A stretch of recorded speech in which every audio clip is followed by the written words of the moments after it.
Hai teman-teman, kembali lagi ke channel Chandra Bersaudara. Pada video kali ini kita akan belajar tema 7, peristiwa dalam kehidupan, subtema 1, peristiwa kebangsaan masa penjajahan, pembelajaran 2. Apa yang akan kita pelajari? Ya, hari ini kita akan belajar mengenai peristiwa penting pada masa pemerintahan kolonial Inggris dan Belanda. Kemudian kita akan belajar perubahan wujud benda, serta kita akan belajar mengenai isi lagu rayuan Pulau Kelapa. Sebelumnya, jangan lupa subscribe ya, supaya tidak ketinggalan video selanjutnya.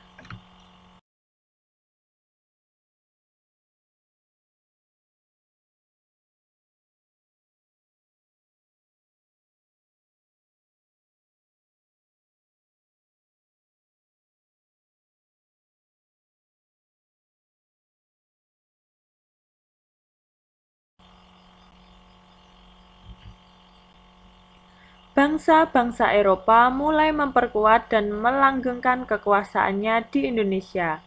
Mereka membentuk pemerintahan kolonial dengan berlaku tidak adil terhadap rakyat Indonesia.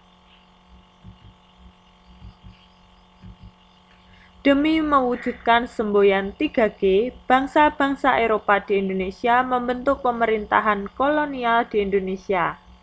Tidak lagi hanya urusan perdagangan, pemerintah kolonial yang mereka bentuk semata-mata hanya untuk melanggengkan dan memperluas kekuasaan mereka terhadap bangsa Indonesia. Penderitaan rakyat Indonesia pun semakin bertambah. Pemerintahan kolonial melakukan penindasan-penindasan dengan membuat peraturan dan program kerja yang hanya menguntungkan pihak mereka sendiri, seperti kerja paksa, tanam paksa, dan lain-lain. Bagaimanakah pemerintah kolonial di Indonesia terbentuk? Bagaimana pula kondisi rakyat Indonesia? Bacalah bacaan berikut dengan seksama. Peristiwa-peristiwa pada masa pemerintahan kolonial Inggris. Setelah berhasil menguasai Indonesia, pemerintahan Inggris kemudian mengangkat Thomas Stamford Raffles sebagai letnan gubernur di Indonesia. Raffles memulai tugasnya pada tanggal 19 Oktober 1811. Kebijakan di bidang ilmu pengetahuan. Yang pertama, mengundang ahli pengetahuan dari luar negeri untuk mengadakan berbagai penelitian ilmiah di Indonesia.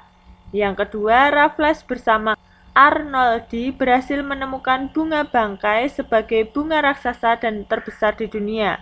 Bunga tersebut diberinya nama ilmiah Rafflesia arnoldii.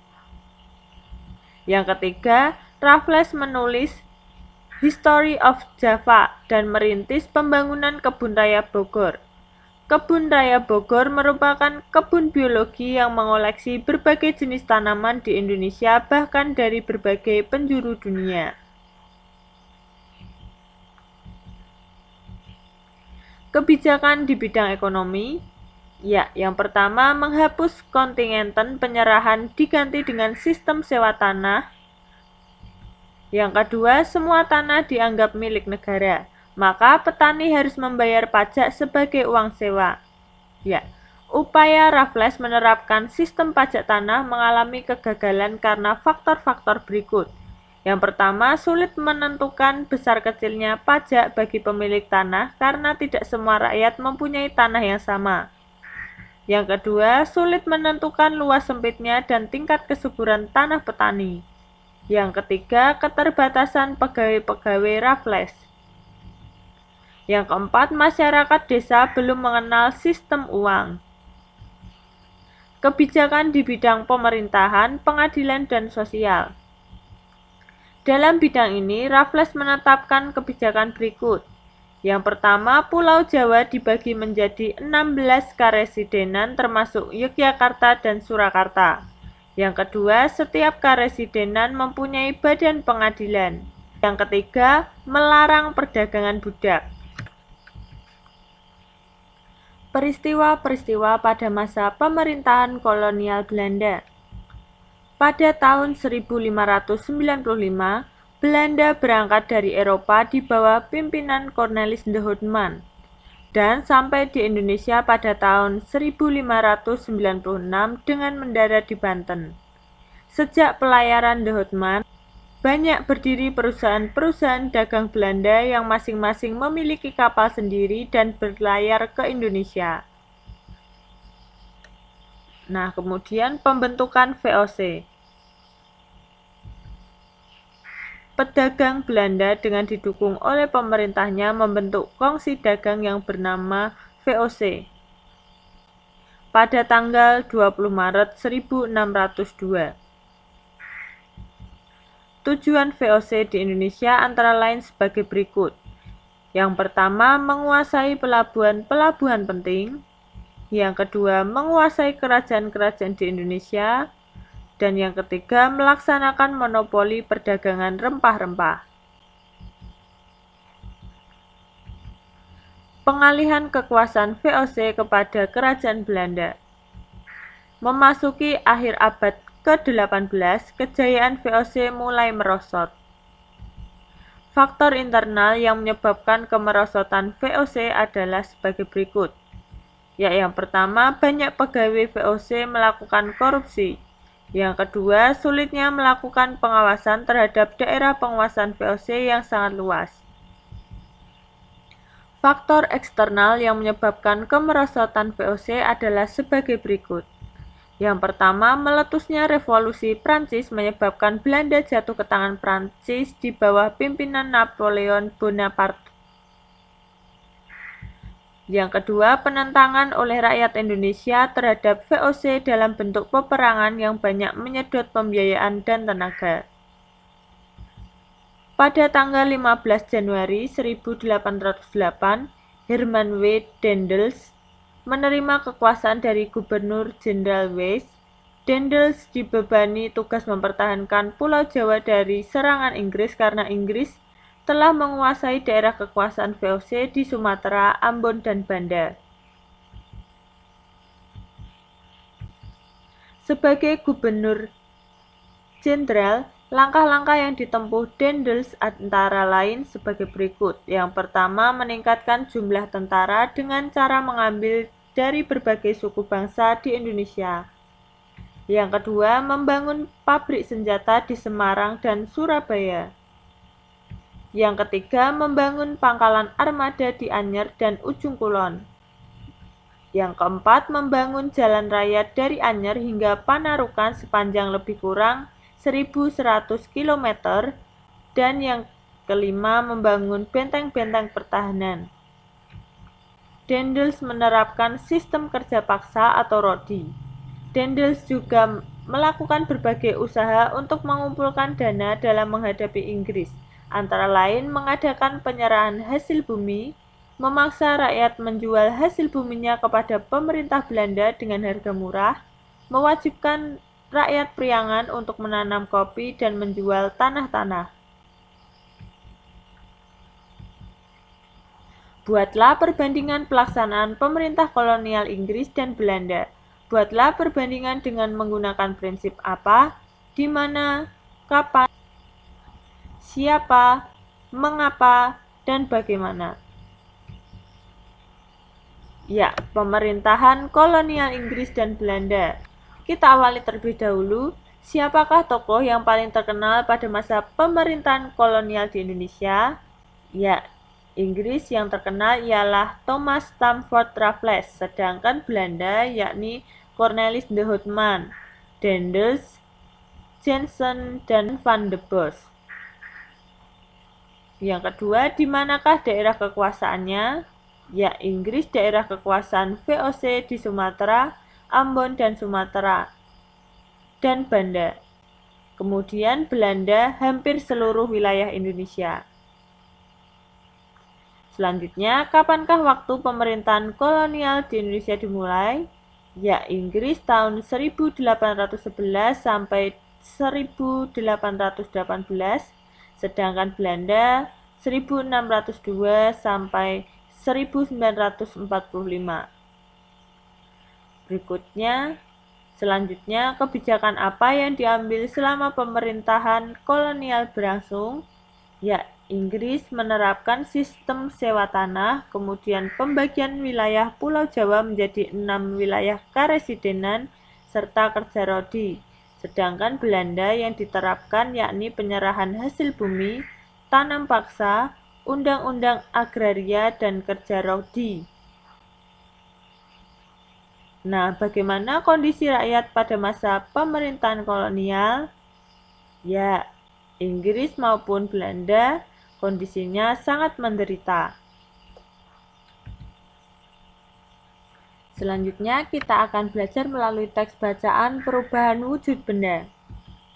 Benda-benda di sekitar kita memiliki sifat dan ciri yang unik.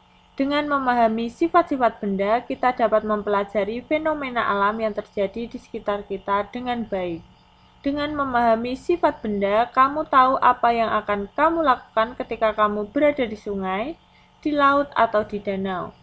Dengan mengetahui sifat benda, kamu tahu apa yang akan kamu lakukan untuk mengubah bentuk benda-benda tersebut.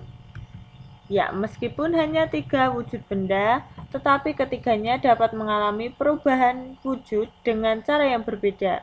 Perubahan wujud benda disebabkan oleh lingkungan yang berubah, misalnya suhu lingkungan yang menjadi panas atau dingin. Perubahan wujud suatu benda yang terjadi antara lain adalah peristiwa membeku, mencair, menguap, mengembun, atau menyublim.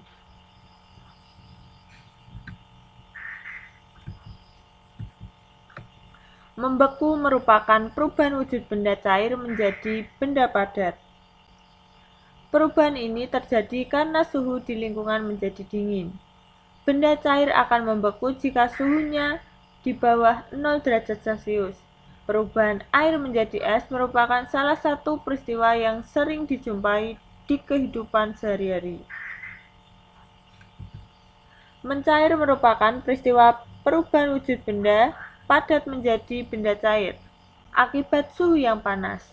Beberapa peristiwa di sekitarmu mudah kamu temui untuk menunjukkan peristiwa ini. Salah satunya ialah es mencair. Menguap merupakan perubahan wujud benda cair menjadi benda gas. Peristiwa ini mudah dijumpai ketika ada kegiatan masak-memasak. Pada saat air dipanaskan di atas kompor api, dalam beberapa saat, air akan mendidih. Peristiwa mendidih adalah contoh terjadinya penguapan atau perubahan dari benda cair ke gas, dan pada saat yang sama terjadilah pengurangan volume air. Selanjutnya, ayo berdiskusi. Yang pertama, jelaskan perbedaan antara peristiwa membeku dan mencair. Ya, membeku yakni perubahan wujud benda dari benda cair menjadi benda padat. Sedangkan mencair adalah perubahan wujud dari benda padat menjadi benda cair. Yang kedua, jelaskan perbedaan peristiwa membeku dan menguap. Ya, membeku ialah perubahan wujud benda dari benda cair menjadi benda padat. Sedangkan menguap adalah perubahan wujud dari benda cair menjadi benda gas. Yang ketiga, jelaskan perbedaan peristiwa mencair dan menguap. Ya, mencair adalah perubahan wujud benda dari benda padat menjadi benda cair, sedangkan menguap yakni perubahan wujud benda dari benda cair menjadi benda gas.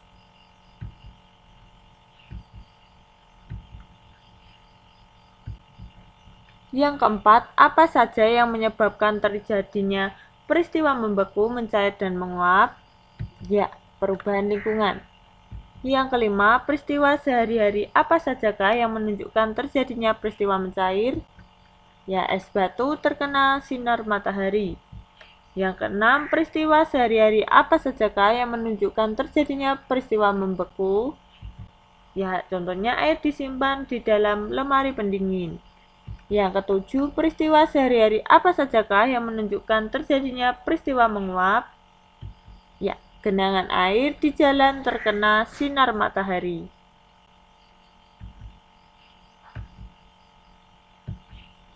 Bersama dengan teman sekelompokmu, rancanglah percobaan untuk menunjukkan terjadinya peristiwa mencair, membeku, dan menguap.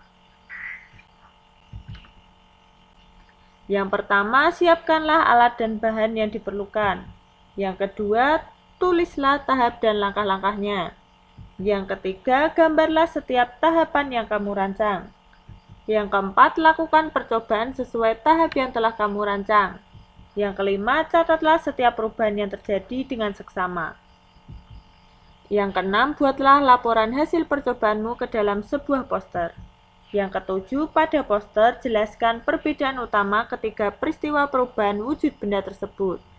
Yang kedelapan, gambarkanlah hubungan antara ketiga perubahan wujud benda tersebut dalam sebuah bagan dan jelaskanlah. Yang kesembilan, presentasikan hasil percobaanmu dengan percaya diri.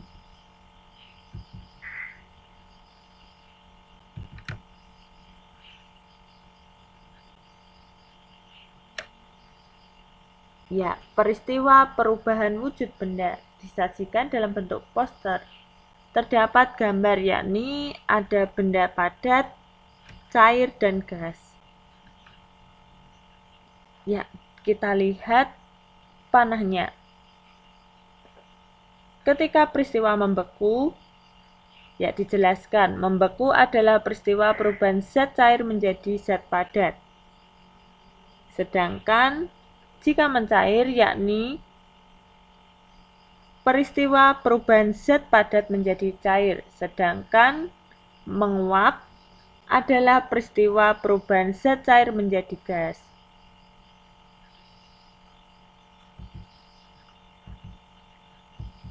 Ya, perubahan wujud zat terbagi atas perubahan fisika dan perubahan kimia.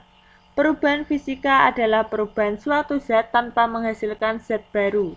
Perubahan fisika dibagi beberapa kategori, antara lain penguapan, yaitu perubahan wujud dari cair menjadi gas.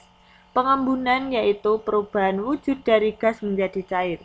Pembekuan, yaitu perubahan wujud cair menjadi padat. Pencairan, yaitu perubahan wujud padat menjadi cair.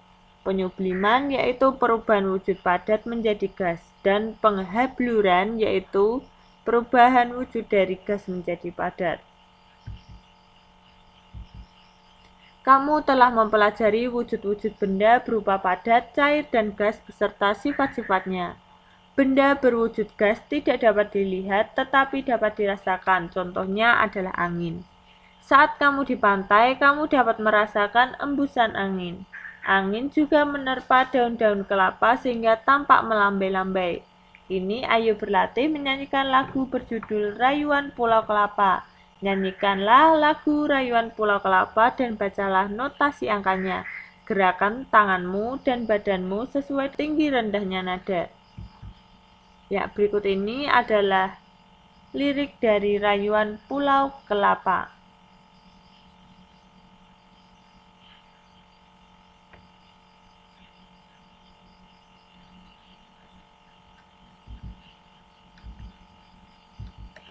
Lagu Rayuan Pulau Kelapa merupakan salah satu lagu wajib. Apakah lagu wajib itu? Ya, lagu wajib adalah lagu yang wajib dipelajari oleh siswa dalam rangka menanamkan rasa cinta tanah air, menghargai jasa pahlawan, dan membakar semangat perjuangan agar selalu menyala. Ciri-ciri lagu wajib antara lain sebagai berikut. Ya, yang pertama, lirik lagu wajib bertujuan untuk menanamkan sikap cinta tanah air, kepahlawanan, nasionalisme, serta rela berkorban demi bangsa dan negara. Yang kedua, biasanya lagu wajib menggunakan irama yang penuh semangat atau berupa himne.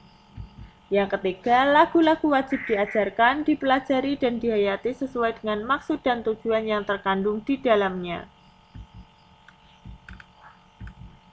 Jelaskan isi lagu Rayuan Pulau Kelapa dengan kata-katamu sendiri. Tuliskan dalam bahasa Indonesia yang baik dan benar. Perhatikan penggunaan kata-kata baku. Perhatikan pula penggunaan tanda baca yang benar. Tuliskan dalam kotak berikut. Ya, Rayuan Pulau Kelapa menjelaskan tentang negeri Indonesia yang sangat elok dan pasti sangat dicintai oleh rakyatnya. Harapannya akan selalu menjadi negeri tumpah darah yang akan tetap dipuja sepanjang masa. Indonesia adalah negeri yang aman dan makmur. Negerinya dikenal dengan nama Pulau Kelapa yang dikenal amat subur. Juga disebut dengan Pulau Melati karena keindahannya. Negeri ini menjadi pujaan seluruh bangsa di dunia karena keindahannya. Keindahan pulau ini terlihat dari adanya Pulau Kelapa di pantai yang seolah menari. Bahkan para pengelana dunia membicarakan atau berbisik-bisik keindahan Indonesia. Demikian pembelajaran pada video kali ini, semoga bermanfaat ya, dan sampai jumpa di pembelajaran berikutnya. Bye-bye.